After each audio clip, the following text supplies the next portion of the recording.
नमस्कार दोस्तों, UPSC mania में आपका स्वागत है। आज हम डिस्कस करेंगे 12 मई 2020 का द हिंदू समाचार पत्र। उससे पहले हम चलते हैं कल के प्रश्नों की तरफ। तो सबसे पहला प्रश्न, नाथुला दर्रा किस राज्य में स्थित है? तो हिमाचल प्रदेश, उत्तराखंड, सिक्किम, अरुणाचल प्रदेश। तो इसका उत्तर आपका सिक्किम हो जाएगा। हमने डिस्कस किया था इसको।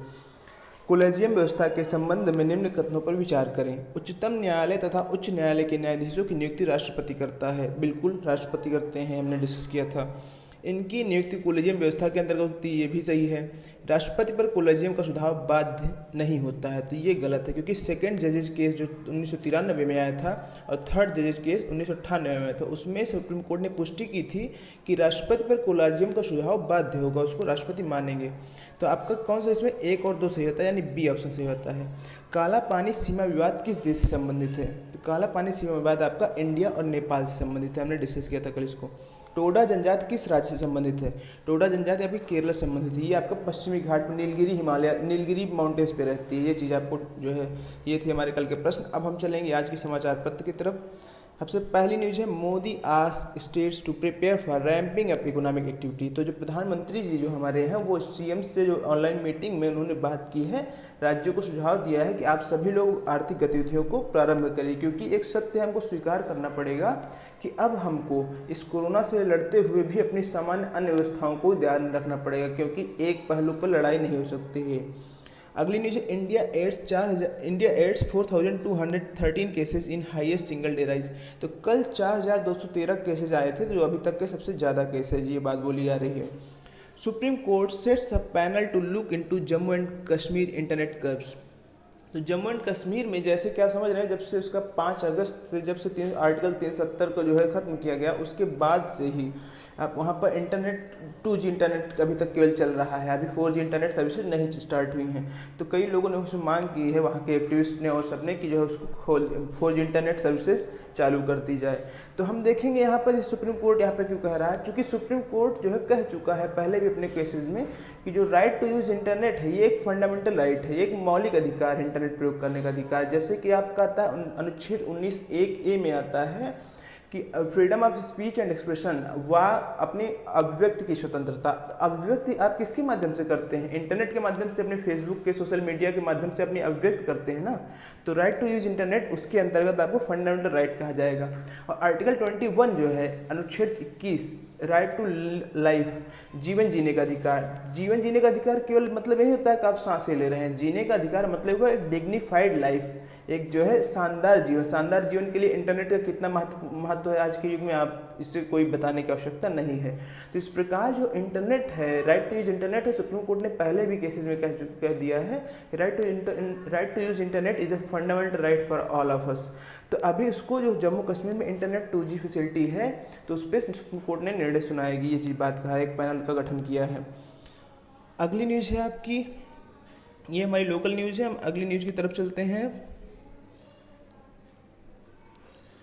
अगली न्यूज़ हमारी है, ट्रेड यूनियंस में नॉक एट ILO's डोर।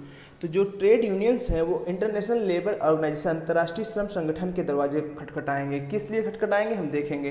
तो हम जैसे कि 3-4 दिनों से अखबार में पढ़ रहे हैं कि कई राज्य, जैसे उत्तर प्रदेश हो गया, मध्य प्रदेश हो गया, इन लोगों ने वर्किंग आवर्स को, जो मजदूरों के, श्रमिकों के वर्किंग आवर्स को 8 घंटे से बढ़ाकर 10 घंटे 12 घंटे करने का मतलब कर दिया है, कि चाहे तो ओवर टाइम करने का। तो इसमें जो श्रम संगठन है हमारे, जो लेबर ऑर्गेनाइजेशन, वो कह रहे हैं कि ये श्रमिक अधिकारों का उल्लंघन है, ये उनका शोषण करने पर जो है बाध्य करेगा। तो उसके लिए कुछ लोगों ने कहा है, कुछ श्रमिक संगठनों ने, कि हम ILO के दरवाजा खटखटाएंगे, अंतर्राष्ट्रीय श्रम संगठन का। तो हम जान लेंगे अंतर्राष्ट्रीय श्रम संगठन क्या है। ये एक संयुक्त राष्ट्र संघ की एक बॉडी है। इसका गठन 1919 में हुआ था, और ये संयुक्त राष्ट्र संघ की सबसे पुरानी और सबसे पहली बॉडी है। तो आप देखिए, थोड़ा सा कॉन्ट्राडिक्टरी है, बहुत महत्वपूर्ण पॉइंट यहाँ पे आता है।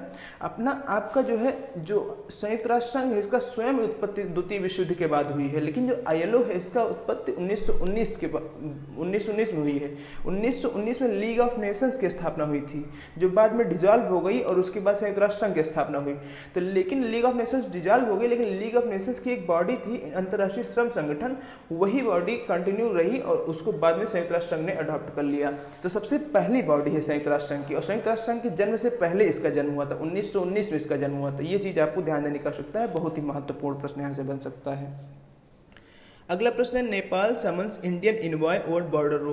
तो नेपाल ने अभी जो भारत के वहाँ प्रतिनिधि हैं, भारतीय प्रतिनिधि नेपाल में, उनको बुलाया है। जो वहाँ के विदेश मंत्री हैं उन्होंने बुलाया है, तो बात की है। तो मुद्दा क्या है? मुद्दा हम पिछले 2 दिनों से डिस्कस कर रहे हैं, काला पानी विवाद, भारत नेपाल में के बीच में जो सीमा विवाद है। क्यों ये फिर से जो है चर्चा में आया? चर्चा में इसलिए आया क्योंकि अभी 4 दिन पहले हमारे रक्षा मंत्री जी ने एक सड़क का उद्घाटन किया जो हमारे कैलाश मानसरोवर यात्रा के लिए बेहद लाभदायक होगी।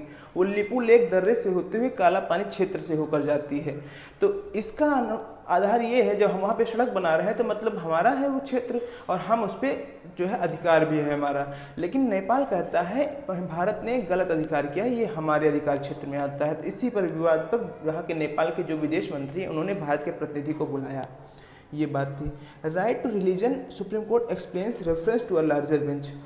तो धार्मिक स्वतंत्रता का अधिकार, इसके मामले पे एक पिटीशन सुप्रीम कोर्ट जो है एक मतलब सुन रहा है, तो उसके मामले पे कुछ सफाई दी है। तो हम बैकग्राउंड जानेंगे। जैसे कि आप सभी जान रहे होंगे 2018 में सबरीमाला केस आया था। सबरीमाला क्या है? ये केरला में एक बहुत प्रसिद्ध मंदिर है जहाँ पे बहुत ही डिवोटीज आते हैं। एक विशेष बात यहाँ पर ये है कि यहाँ पर 10 से और 50 वर्ष की महिलाओं में, जिनमें जो भी मतलब मेंस्ट्रुअल फेज में रहती हैं, उनको एंट्री नहीं मिलती है, उनको प्रवेश करने को नहीं दिया जाता है। बताया जाता है कि यहाँ के जो देवता हैं वो आजीवन ब्रह्मचारी हैं। तो वो ब्रह्मचर्य का उनका ब्रह्मचर्य जो है जारी रहे, इसलिए 10 से 50 वर्ष की महिलाओं को जो मेंस्ट्रुअल फेज में होती हैं उनको एंट्री नहीं दी जाती है। तो इसको कई एक्टिविस्ट द्वारा चैलेंज किया गया। ये तो भेदभाव है भाई, हमारा कॉन्स्टिट्यूशन राइट टू इक्वलिटी बोलता है, ये तो भेदभाव है। लेकिन कुछ जो दूसरे उनके विपक्षी थे, उनके दूसरे पक्ष के व्यक्ति थे, वो बोले कि नहीं, हम भेदभाव नहीं कर रहे हैं, हमारा राइट टू रिलीजन भी हमारा एक अधिकार है। आप देखेंगे जो है 25 से 28 के बीच में राइट टू रिलीजन है, तो उसमें बताया कि हमारे धर्म का ये प्रावधान है, तो इसलिए हम भेदभाव नहीं कर रहे हैं, हम अपने बल्कि धर्म का पालन कर रहे हैं। तो ये मुद्दा था। तो उसमें सुप्रीम कोर्ट का निर्णय आया था कि नहीं, ऐसा कोई भेदभाव उचित नहीं है, ये गलत बात है और महिलाओं को भी प्रवेश दिया जाए। तो ये विवाद चल रहा था। उसके बाद जो है अब फिर जो है उसकी रिव्यू पिटीशन डाली गई। तो रिव्यू पिटीशन में उसके साथ कुछ और मुद्दे जोड़ दिए गए हैं, जैसे कि आपके दाऊदी बोहरा है। मतलब कि अब सुप्रीम कोर्ट ने कहा कि भाई देखो, हम धार्मिक मामले, ऐसे मामले जो और हैं जिनमें भेदभाव होते हैं, जहाँ पे जैसे मुस्लिम महिलाओं को मस्जिदों में प्रवेश नहीं करने दिया जाता है, और किसी पारसी व्यक्ति से अगर नॉन पारसी महिला कोई शादी करती है तो पारसियों के मंदिर में उसको प्रवेश नहीं करने दिया जाता है। और एक जाति है, एक कैटेगरी है दाऊदी बोहरा। तो दाऊदी बोहरा में फीमेल जेनिटल म्यूटिलिएशन होता है, यानी कि महिलाओं का सेक्स ऑर्गन है उसको म्यूटिलिएट कर दिया जाता है। तो ये मतलब ह्यूमन राइट्स के अगेंस्ट है। तो सुप्रीम कोर्ट ने कहा हम इन सब चीज़ों को एक साथ करके रिव्यू करेंगे और अपना निर्णय देंगे। तो वही कुछ लोगों ने आपत्ति जताई थी कि भाई क्या सुप्रीम कोर्ट का अधिकार है इन सब चीज़ों को क्षेत्र, यानी कि जैसे आप जो है सबरीमाला केस चल रहा है, उसके साथ आप 4 केस और जोड़ दे रहे हैं, ये सब क्या है? तो उस पर कुछ डाउट उठाए थे, प्रश्न उठाया था कुछ वकीलों ने और कुछ और संगठनों ने। सुप्रीम कोर्ट ने क्लैरिफिकेशन दिया है कि सुप्रीम कोर्ट ने बोला कि हम कंप्लीट जस्टिस करने के लिए हमारे पास राइट्स है कि हम कंप्लीट जस्टिस करने के लिए अन्य चीज़ों को सम्मिलित कर सकते हैं। मतलब सुप्रीम कोर्ट कह रही है उद्देश्य हमारा है पूर्ण न्याय हो, पूर्ण न्याय के लिए हमारे पास अधिकार है, ऐसा ये बात की है। हमने आज क्या सीखा इसमें? सबरीमाला केस और जो अन्य मामले रहेंगे उनको भी सुप्रीम कोर्ट साथ करके सुनेगी और निर्णय देगी। ये बहुत ही महत्वपूर्ण बिंदु था, आंसर राइटिंग के पर्सपेक्टिव से बहुत इंपॉर्टेंट हो सकता है। अगली न्यूज़ है, India part of race to develop vaccine. Bharat जो वैक्सीन बन रही है उसकी दौड़ में भारत भी एक सक्रिय भागीदार है, ये बताया जा रहा है। तो ये क्या है? के विजय राघवन जो हमारे प्रधान वैज्ञानिक सलाहकार हैं भारत सरकार के, principal scientific adviser of Indian government, वो के विजय राघवन जी हैं। तो वो एक इंटरव्यू में, जो एक वेबिनार में वो बता रहे हैं सब चीज़ें। वेबिनार क्या होता है हमारा? जैसे सामान्य स्थितियों में सेमिनार होता है, किसी मुद्दे पर किसी विशेषज्ञ को बुला के उस मामले पर बोला जाता है, उसको सेमिनार बोलते हैं। लेकिन चूंकि लॉकडाउन लगा है तो सेमिनार आयोजित कराना संभव नहीं है, या काफ़ी समस्या की बात है, चिंताजनक हो सकता है भाई, उससे केसेस बढ़ सकते हैं। तो वेबिनार मतलब क्या है? सेमिनार ऑन वेब, यानी कि जो इंटरनेट पे सेमिनार होगा, ऑनलाइन सेमिनार्स होंगे तो उनको वेबिनार बोलते हैं। ये चीज़ टर्म काफ़ी यूज में है, आपको जानने की आवश्यकता है। तो जो हमारे प्रिंसिपल साइंटिफिक एडवाइजर है, प्रधान वैज्ञानिक सलाहकार हैं के विजय राघवन जी, इन्होंने बताया कि कैसे इंडिया आपका जो है वैक्सीन बनाने की होड़ में है। जैसे कि हमने डिस्कस भी किया था कि हमारी जो एक पहले डिस्कस किया था, पुणे आधारित एक सीरम इंस्टीट्यूट ऑफ इंडिया है, वो ऑक्सफोर्ड यूनिवर्सिटी के साथ उसने एक समझौता किया है वैक्सीन बनाने के लिए। और अभी ICMR ने भी जो है एक भारत बायोटेक इंटरनेशनल लिमिटेड के साथ जो समझौता किया है, तो मतलब वैक्सीन बनाने के लिए काफ़ी आगे है। तो ये सब चीज़ें हैं। तो और इसके बाद एक और देखा होगा आपने, एलिसा एंटीबॉडी टेस्ट किट भी डेवलप की, हमने कल न्यूज़पेपर में डिस्कस किया था। तो ये चीज़ें बताया कि हम भी वैक्सीन की दौड़ में सक्रिय भागीदारों में से एक है। तो अब हम जानेंगे थोड़ा सा प्रिंसिपल साइंटिफिक एडवाइजर के बारे में। तो ये क्या होते हैं, जैसे प्रधानमंत्री जी अपने एक प्रधानमंत्री जी का एक अलग स्कीम है, अपना एक प्रोजेक्ट चलाते हैं। जैसे चूँकि वो नई तकनीकों, विज्ञान और तकनीक पे काफ़ी महत्व देते हैं, तो उन्होंने एक ग्रुप बनाया है PMSTIAC, prime minister science technology and innovation council. तो प्रधानमंत्री विज्ञान तकनीकी एवं नवाचार परिषद इसको बोलते हैं। तो इस परिषद में जैसे कुछ साइंटिफिक जो चीफ साइंटिस्ट हैं उनकी एक ग्रुप बना दिया है, और उसमें जो प्रिंसिपल साइंटिफिक एडवाइजर हैं वो के विजय राघवन जी को नियुक्त किया गया है। तो इनको काम क्या दिया गया, 9 मिशंस हैं, 9 मिशन है जो साइंटिफिक और टेक्नोलॉजी के सेक्टर में हमको इंडिया को प्रायोरिटाइज करना है, इन पर काम करना है। तो इन मामलों पर सलाह देंगे। तो हम देखें कौन से 9 मिशन हैं। Natural language translation, quantum frontier, artificial intelligence, national biodiversity mission, electric vehicles, E vehicle जिसको बोलते हैं, bioscience for human health, waste to wealth, deep ocean exploration, Agni जो है क्या होगा, इनोवेशन, नवाचार व्यवस्था को बूस्ट करने का काम करेगा। इन 9 क्षेत्रों में भारत जो है अच्छे से बढ़ सके, इसके लिए इन साइंटिफिक कम्युनिटी का ग्रुप बनाया गया है। इसे क्या बोलते हैं, prime minister science and technology innovation council. तो ये था हमारे प्रिंसिपल साइंटिफिक एडवाइजर कौन है, के विजय राघवन। ये चीज़ आपको ध्यान देने की आवश्यकता है। Aarogya Setu data protocol norms issued. तो जैसे कि बार बार आरोग्य सेतु पर डाटा के प्राइवेसी संबंधित मामलों को जो है उछाला जा रहा था कि भाई इतना डाटा ये कलेक्ट कर रही है, बाद में मास सर्विलांस के काम आएगा, या तो होम मिनिस्ट्रीज का मिसयूज कर सकती है, भाई लोगों का डाटा इकट्ठा हो रहा है। तो अभी उसने नॉर्म्स इशू किए हैं। देखो भाई, परेशान होने की कोई बात नहीं है। अभी तक 10 करोड़ लोगों ने लगभग इस पर रजिस्टर कर दिया है, और हम इसका उद्देश्य सद्भावना के साथ कर रहे हैं, कोविड से लड़ने के लिए कर रहे हैं। तो इसमें उन्होंने स्पष्ट भी बोला कि जो है सामान्य दिनों में अगर आपको कोई प्रॉब्लम नहीं है तो 30 दिनों में आपका डाटा डिलीट कर दिया जाएगा, ऑटोमेटिक डिलीट कर दिया जाएगा। अगर किसी ने यूजर ने टेस्ट लिया है, उसमें जैसे अपना स्व परीक्षण कराया है कि जैसे मुझे जुकाम है नहीं, उसमें एक स्व परीक्षण का विकल्प होता है, अगर किया है उसका डाटा 45 दिन में कर दिया जाएगा। अगर कोई पॉजिटिव पाया गया है तो रिकवरी के 60 दिनों के बाद उसका डाटा डिलीट कर दिया जाएगा।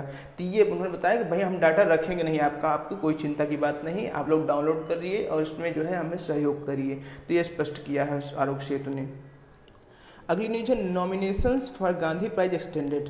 तो अंतर्राष्ट्रीय गांधी शांति पुरस्कार के लिए जो नामांकन पत्र है उसकी तिथि बढ़ा दी है। यूनियन मिनिस्ट्री ऑफ कल्चर, जो हमारा संस्कृति मंत्रालय है, भारत का संस्कृति मंत्रालय है, वो हमारा अंतर्राष्ट्रीय गांधी शांति पुरस्कार देता है। तो अब हम देखें क्या है ये अंतर्राष्ट्रीय गांधी शांति पुरस्कार। तो गांधी जी के बारे में हम सभी जानते हैं, कैसे वो शांति अहिंसा के पुजारी थे और वो गांधीवादी, उनकी एक विचारधारा ही अलग थी। तो इसी को, अपनी लेगेसी को, अपनी इस विरासत को जारी रखने के लिए भारत ने यूनियन मिनिस्ट्री ऑफ कल्चर के माध्यम से अंतर्राष्ट्रीय गांधी शांति पुरस्कार की जो है घोषणा की थी। तो इसमें क्या होता है कि किसी भी व्यक्ति को जो राजनैतिक, सामाजिक या आर्थिक क्षेत्र में एक महत्वपूर्ण जो है बदलाव लाया हो, किस माध्यम से, शांति एवं गांधीवादी विचारधारा का प्रयोग करते हुए अगर महत्वपूर्ण बदलाव लाया है, तो उसे 1 करोड़ की राशि और जो है ये मेडल के साथ अंतर्राष्ट्रीय गांधी शांति पुरस्कार दिया जाता है। देखिए इसका कौन चुनाव करता है, कौन व्यक्ति गांधी शांति पुरस्कार के योग्य है कि नहीं है। तो उनकी एक कमेटी होती है, इसमें प्रधानमंत्री होते हैं, हमारे विपक्ष के नेता होते हैं, और लोकसभा के स्पीकर होते हैं, और चीफ जस्टिस ऑफ इंडिया होते हैं। इन 4 लोगों की समिति निर्धारित करती है। और सबसे अंत में अभी सबसे लेटेस्ट पाने वाला व्यक्ति कौन है, जी जानेंगे हम। तो जापान की योहेई सासाकावा, इन्होंने जो लेप्रोसी है, जो हमारा चर्म रोग है, उसके क्षेत्र में चर्म रोग को खत्म करने में जापान में बहुत बड़ा मतलब उनका महत्वपूर्ण योगदान है, और विदेशों में। तो मतलब जैसे क्या हुआ, चर्म रोग को खत्म किया, तो एक गांधीवादी विचार, सामाजिक परिवर्तन का वो एक सामाजिक परिवर्तन के लिए एक नेत्री के रूप में काम किया ना उन्होंने, इसलिए उनको अंतर्राष्ट्रीय शांति पुरस्कार प्रदान किया गया। अगली न्यूज है हमारी NAL makes ventilator for non ICU covid cases. तो नेशनल एरोस्पेस लेबोरेटरी है बेंगलुरु में, उसने स्वास्थ्य वायु नाम का, देखिए आप देख रहे होंगे, एक यंत्र बनाया है कि जो कोविड केसेज में, देखिए हम जानते हैं कोविड केसेज में क्या है, मेनली लंग इन्फेक्शन हो जाता है, सांस लेने में दिक्कत होती है, जिसकी वजह से ऑक्सीजन सप्लाई नहीं होती है और व्यक्ति की डेथ हो जाती है। तो इसमें वेंटिलेटर का बहुत महत्वपूर्ण योगदान होता है कि भाई ऑक्सीजन सप्लाई अच्छे से पहुंचा सके। तो इन्होंने एक वेंटिलेटर बनाया है नेशनल एरोस्पेस लेबोरेटरी ने, जिसका नाम है स्वस्थ वायु।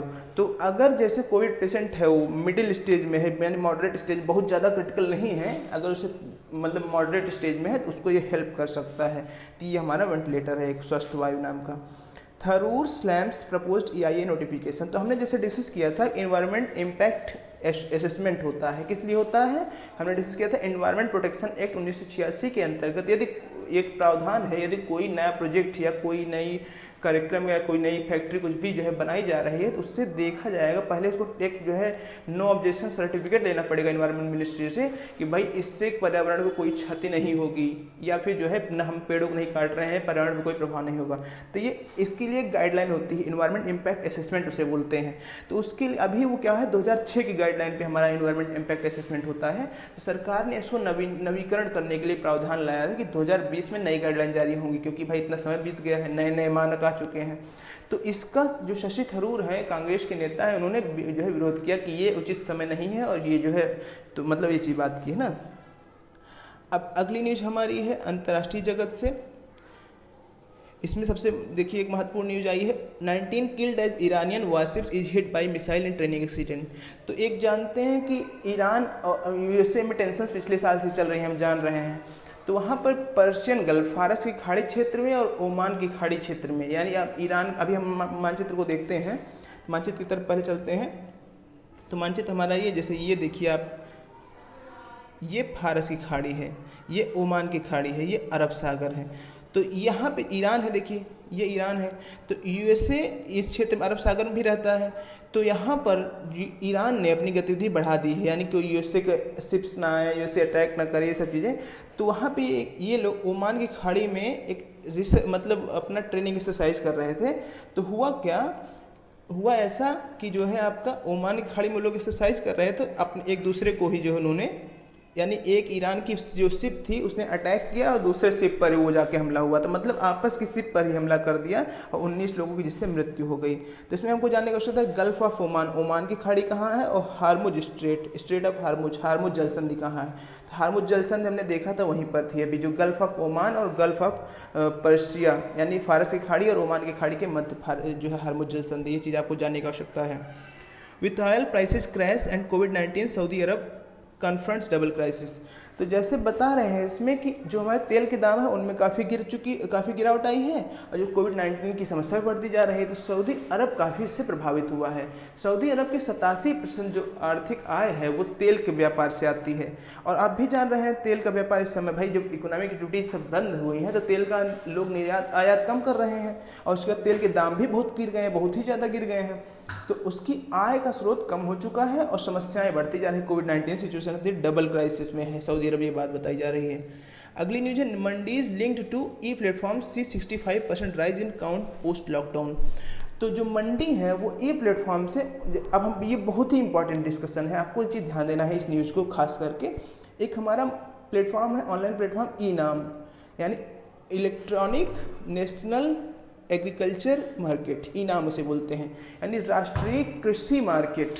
पूरे राष्ट्र भर में एक मार्केट बना दी जाए, एक ऐसा इलेक्ट्रॉनिक प्लेटफॉर्म बना दिया गया है जिससे राष्ट्र भर की सभी मार्केट जुड़ सकती हैं। तो क्या है, बताया रहे न्यूज ये है कि लॉकडाउन के बाद से 65% ज़्यादा मंडियाँ जो है ई नाम प्लेटफॉर्म पे रजिस्टर कर चुकी हैं। तो इसका ई नाम प्लेटफॉर्म क्या हम जानेंगे और क्या इसका फ़ायदा है। तो जैसे कि जानते हैं, सामान्य स्थिति में या पहले क्या होता था कि जो मंडियाँ, सरकारी मंडियाँ कुल होती थी, अगर किसान को अपने अनाज या कुछ भी धान गेहूँ कुछ भी बेचना है तो जाके मंडियों में जाए, लंबी लंबी लाइनें लगाएं, अपनी बारी का इंतजार करें, और उसके बाद मंडी वाले उसकी गुणवत्ता जाँचेंगे, गुणवत्ता कम बताएँ या ज़्यादा बताएँ, या फिर जो भी मतलब भ्रष्टाचार की काफ़ी संभावना रहती है, और किसान से घूस लेंगे, किसान के जो फल रहेगी उसका मनमानी दाम लगाएंगे।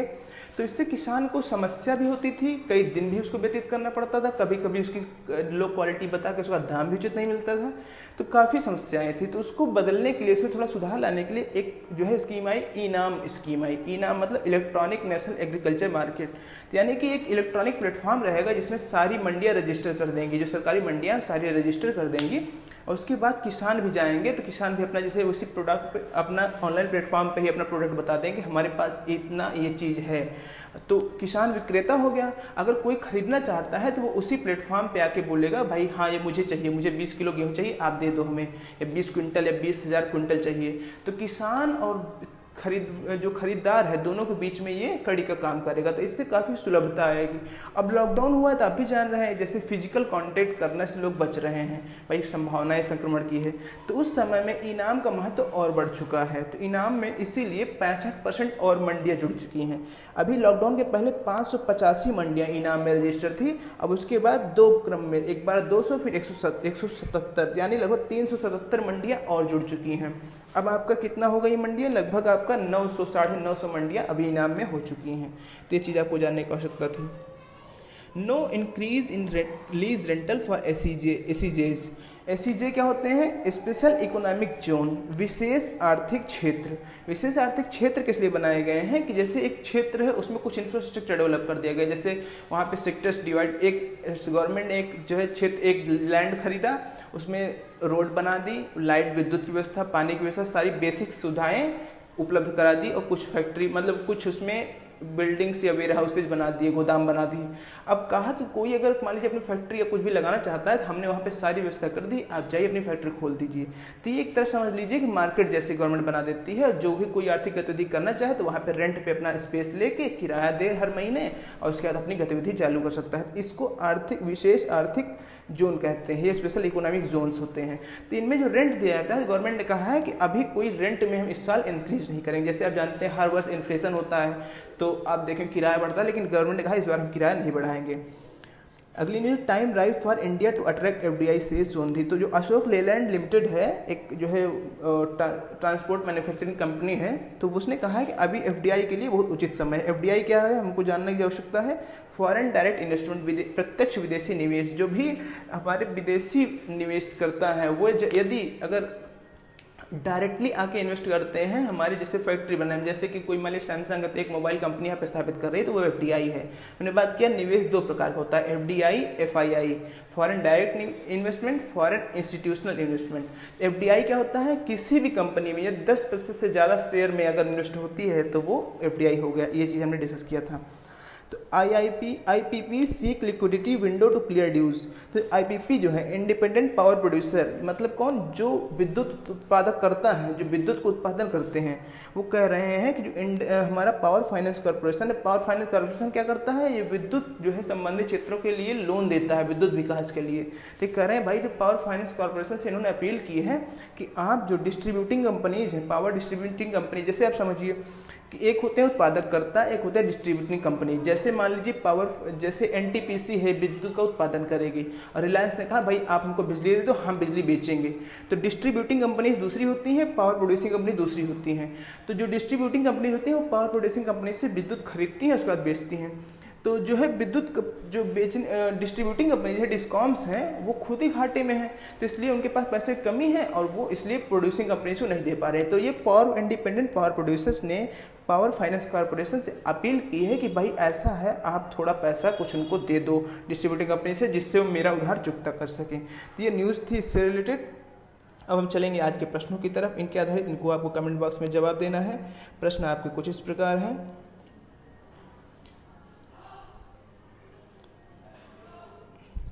निम्न में से कौन सा मौलिक अधिकार नहीं, which of the following is not a fundamental right? Right to equality या समता का अधिकार, राइट टू यूज इंटरनेट प्रयोग करने का अधिकार, संपत्ति का अधिकार, समूह बनाने का अधिकार। इनमें से कौन सा मौलिक अधिकार नहीं है आपको बताना है। अंतर्राष्ट्रीय श्रम संगठन आईएलओ के संबंध में निम्न कथनों पर विचार कीजिए। इसका गठन 1919 में हुआ था। यह संयुक्त राष्ट्र संघ की सबसे पुरानी संस्था है। यह श्रम संबंधी अंतर्राष्ट्रीय मानकों को तय करती है। तो आपको विकल्प बताना है कौन सा है, केवल एक व दो, एक व तीन, एक, दो व तीन, यानी सभी। अगला प्रश्न है भारत सरकार के प्रमुख वैज्ञानिक सलाहकार कौन है? Who is the principal scientific adviser of government of India? Rajiv Gauba, Amitabh Kant, K Vijay Raghavan, के शिवान। क्वेश्चन नंबर 4 है, अंतर्राष्ट्रीय गांधी पुरस्कार किस क्षेत्र में दिया जाता है? International Gandhi peace prize is given in which field? तो आपको बताना है राजनीतिक योगदान के लिए, आर्थिक योगदान के लिए, या सामाजिक योगदान के लिए, या फिर उपर्युक्त सभी क्षेत्रों में शांति एवं गांधी विचारधारा के माध्यम से योगदान देने के लिए। इनका जवाब आपको कमेंट बॉक्स में देना है। तो ये थी आपकी 12 मई 2020 की द हिंदू न्यूज़पेपर डिस्कशन। बहुत बहुत धन्यवाद। Thank you.